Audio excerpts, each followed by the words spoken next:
Good evening, everybody. The Music Fan is back bringing smiles to the faces, knowledge to the people, and most importantly, music to the masses.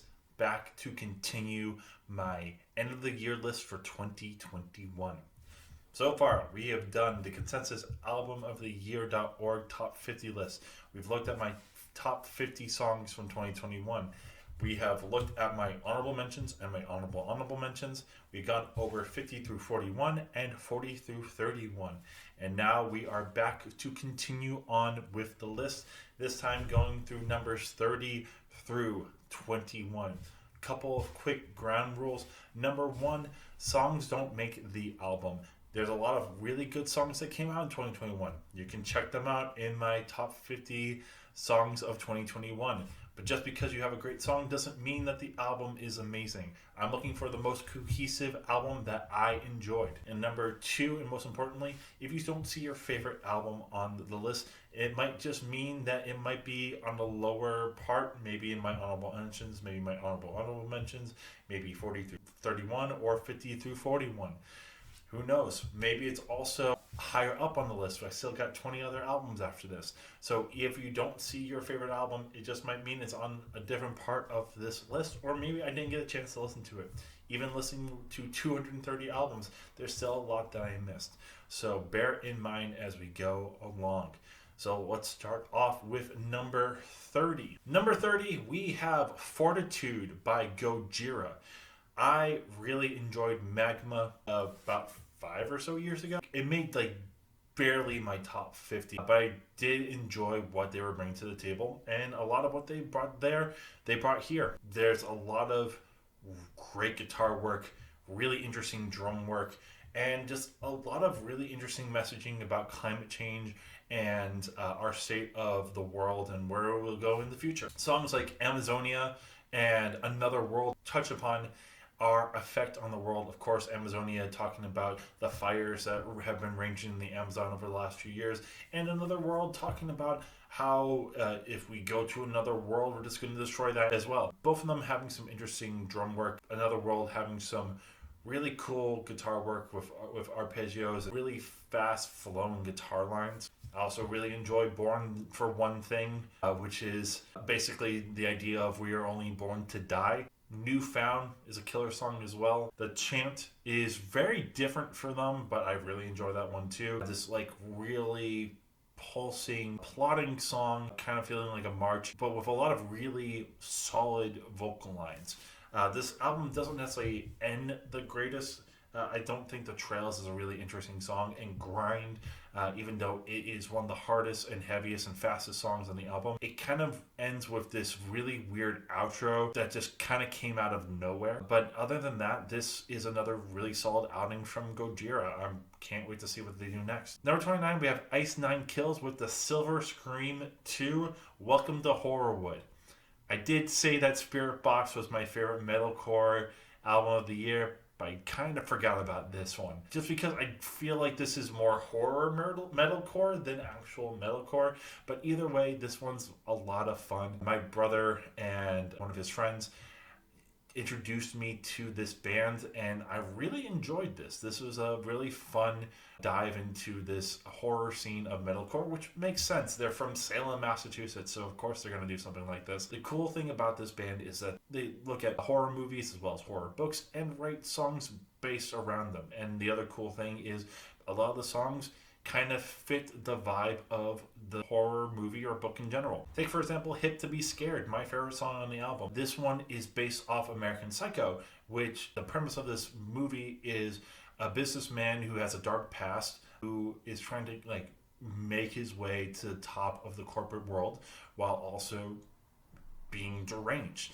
And the cool thing about this song is there's these slower passages in the verses that feel calm and collected, but there's also these parts where they go into double time and it feels kind of hectic, like he's going insane.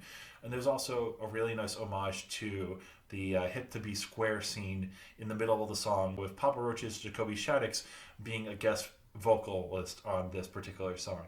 But there's also Rainy Day that feels a little bit more electronic metal, and it has homages to the Resident Evil series. You have Assault and Batteries, which is based on Child's Play, that it feels a little bit more whimsically deranged.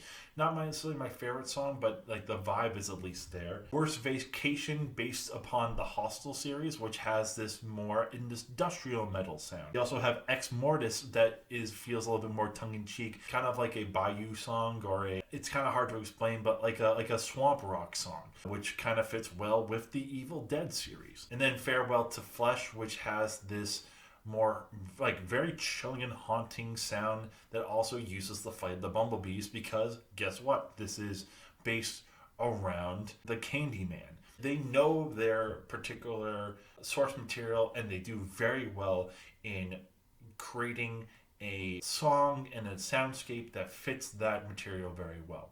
For the most part, it works almost all the time. Also, the lead singer has this great voice that fits very well with, like, say, Panic at the Disco, but also really works well with metalcore. He has some great screaming as well. Very theatrical. There are some songs on here that I just don't really find appealing, like Assault and Batteries or Take Your Pick. But for the most part, this was a hell of a fun album, and one of the more fun albums that I've heard all year. Number 28, we have the TuneYards with Sketchy. This is my first dive into the TuneYards, and this is a type of weird that I can get behind. I like the kind of jazzy approaches, as well as their use of African music as their influence. I hear a lot of polyrhythms. I hear a lot of different multiple layerings, and all of it sounds really cool. This is just a weirdness I can get behind. There's a lot of really good melodies, a lot of really interesting arrangements, and for all in all, just like a really fun album for me to listen to. Some of my favorite songs on here is Hold Yourself, talking about like sometimes the way that parents teach us are wrong, so we have to learn on our own. Silence Part 1 and Part 2, talking about how we need to do better for the generation after us. Hypnotize, an absolutely hypnotizing song with a beautiful verse melody and just a really interesting chorus melody with a lot of staccato running lines that just are super cool. Nowhere Man, great opener with a lot of really good energy. And My Neighbor, which has this just really kind of twisted vibe at times, really like tense but also very entrancing. I just really enjoy this album, and it makes me want to go back and check out some of their other stuff, because I know that they've done a lot of really good stuff in the past. Number 27, we have Dave and We're All Alone in This Together. This is the sophomore album from Dave. I really enjoy psychodrama, but this one just keeps raising the bar. Most of the songs on here are just either really thought-provoking or just really fun to listen to. We're All Alone talks about him dealing with his newfound fame and how he wants to be there for himself, but also kind of wants to be there for others, and like that give and take, because at first he only really thought about himself, but now he has to care about the other people around him and other people that he can affect through his fame. In the Fire, man, such a great cipher from a lot of different British rappers. It just solid throughout. Dave does a great verse on there, but every rapper on that song is killer. Three Rivers, talking about the idea of immigration in the UK, and the shunning of immigration in the UK is, from what I can tell, almost just as bad as in the United States. Both Sides of a Smile with James Blake is a super interesting song, because it's Dave messing up on a relationship, and at first it's Dave rapping, but then as you go on, it's his partner rapping, and it flows seamlessly into the partner rapping about how bad of a partner he has been to her. But the crowning achievement on this album is Heart Attack, which is just him going just straight unconscious for about 8 minutes about a lot of the problems that are happening in the world. And at one point the beat just drops out and he just keeps going. There's a lot of really prideful songs on here, but there's also a lot of really conscious songs. And he does a really good job at storytelling. If you like Dave's first album, you're going to like this just as much, if not even more. Number 26, we have Blue and The Color Blue. This album might not necessarily be better lyrically than Dave's, but I really enjoy all that it brings to the table in terms of sampling. It might be a kind of simple theme, but basically every single song that he uses has some mention of the word blue in its verse or chorus, and just samples all of this. And before you think, oh yeah, it's just going to be like R&B songs and stuff like that, they use all over the place. You have Because the Sky is Blue, which uses the Beatles song Because as its sample. You have I Was Born to Be Blue, which uses Chet Baker's I Was Born to Be Blue. We have Mr. Blue Sky, which uses the Electric Light Orchestra's Mr. Blue Sky. It's just really cool to hear how he interprets all of these songs. My favorite song on this album being Blue World, which is him talking about all the people in his life that he has lost and hopefully someday we'll get to see again. There's a lot of really conscious rapping on here, and there's a lot of just very powerful moments, and the music itself adds to that power. So overall, really solid album from Blue. Might not be my favorite one in comparison to others that I've listened to with Blue No No, but this is still killer nonetheless. Number 25, we have Lil Nas X and Montero. This is one of my favorite pop albums of the year, and this was honestly very surprising. Before this, I wouldn't say I was a huge Lil Nas X fan. I didn't really find a lot of appeal of Old Town Road. So when I came into this, I was like, okay, I'm going to give it a shot, but we'll see what happens. But honestly, there are so many damn good songs on this album.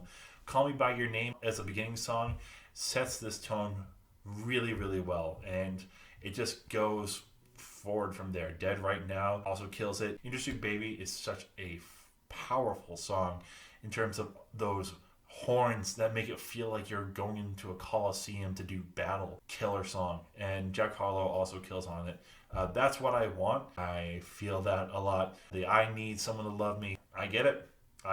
And it's just a killer rock song. I also really, really love Lost in the Citadel, this kind of more futuristic song on his plate. But also there's a lot of really good songs on the second half. Tales of Dominica, Sun Goes Down is absolutely heartbreaking at times, and especially if you watch that music video talking about depression and wanting to potentially kill yourself because of the feelings that you have because you don't understand and honestly don't feel accepted as being gay. Like that must be super tough, and like the music video like points that out to a T.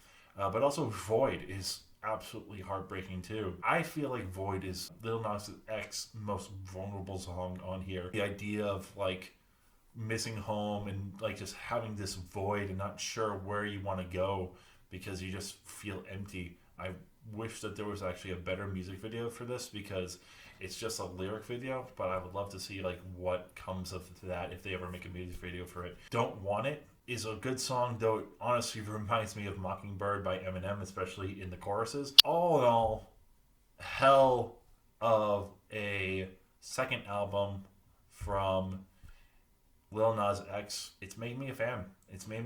And I hope that it gets a lot of accolades because he killed it.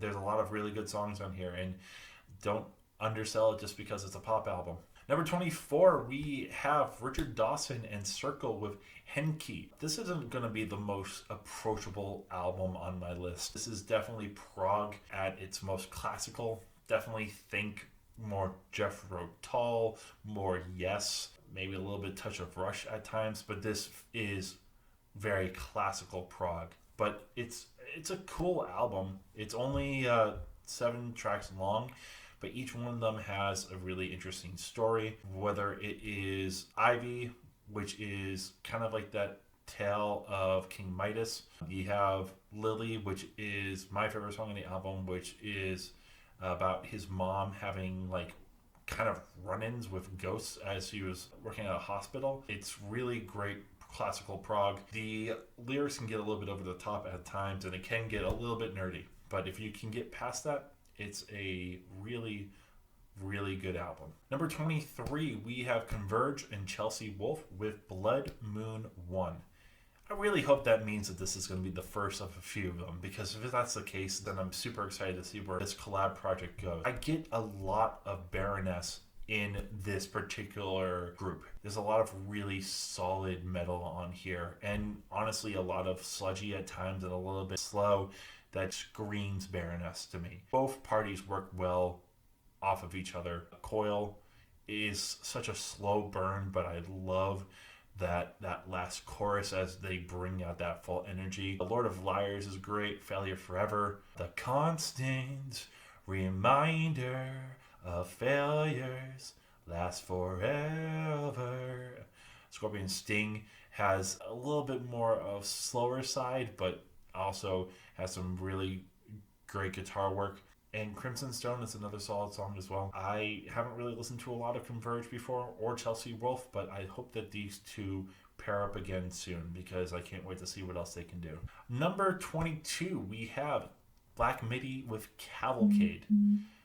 My God, this is such a good rebound album from Black Midi. I didn't really like their first album. I liked the idea that the music created, but I could not stand the singer's voice. But this time around, it just stuck with me. And there's a lot of really zany songs like John L. about someone who comes into town and everyone's excited to see them because of his healing powers and in his power in general. Eventually it turns into him like losing his power and the whole entire town just like turning on him. Also, that music video is absolutely zany. It's if we were watching the Who's on Whoville on acid. Going on, you get some beautiful but yet deranged songs. Marlene Dietrich is plastically beautiful but also kind of zany. Slow is just really heavy at times, especially when the singer uses his low voice.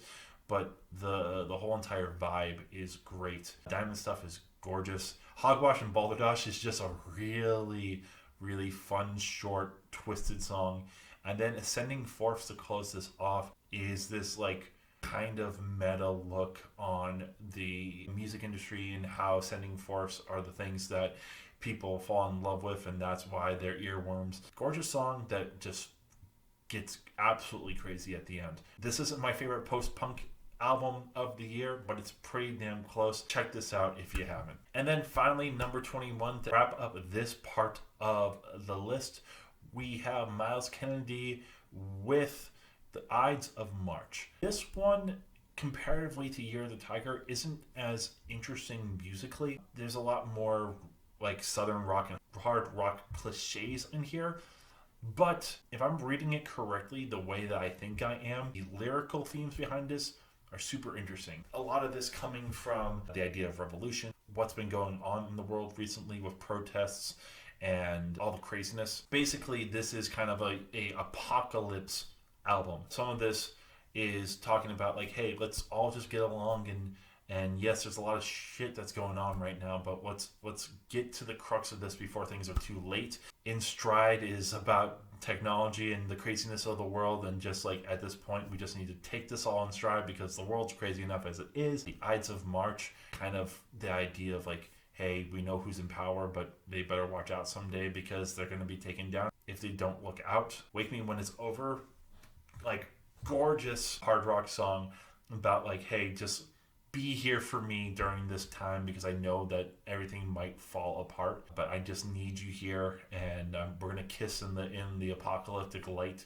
as things go to shit. Love Rain Down, beautiful ballad. A lot of this, it's a little bit cliched when it comes to the music, but the lyrical themes in here make up for it on the whole, and Miles Kennedy always sounds great. He still sounds great on this as well. It's not neck and neck with Tremonti this time around, and trust me, Tremonti will make an appearance at some point on this list.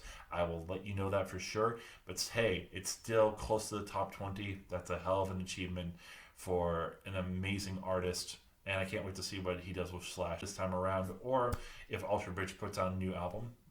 Here's hoping. Maybe it can even make the top 20 as well, or even further. But hey, there's still 20 more albums to go over. We got one more video before I get into the top 10 with my special guest. So for now, thank you so much for watching. Let me know if you like this or not by just giving this video a like if you did. Also, let me know what your favorite albums from 2021 are, as well as your thoughts on these particular albums on my list so far. And if you haven't already, and you've gone this far, please subscribe to this channel. That way I know that you enjoy what I'm doing and want to see this channel become bigger and better for the future. So I'll be back shortly to go over the 10 that just missed the top 10. There's a lot of good ones in here. Stay tuned. Can't wait to show you. Until then, this is Music Fan, and I'm signing off.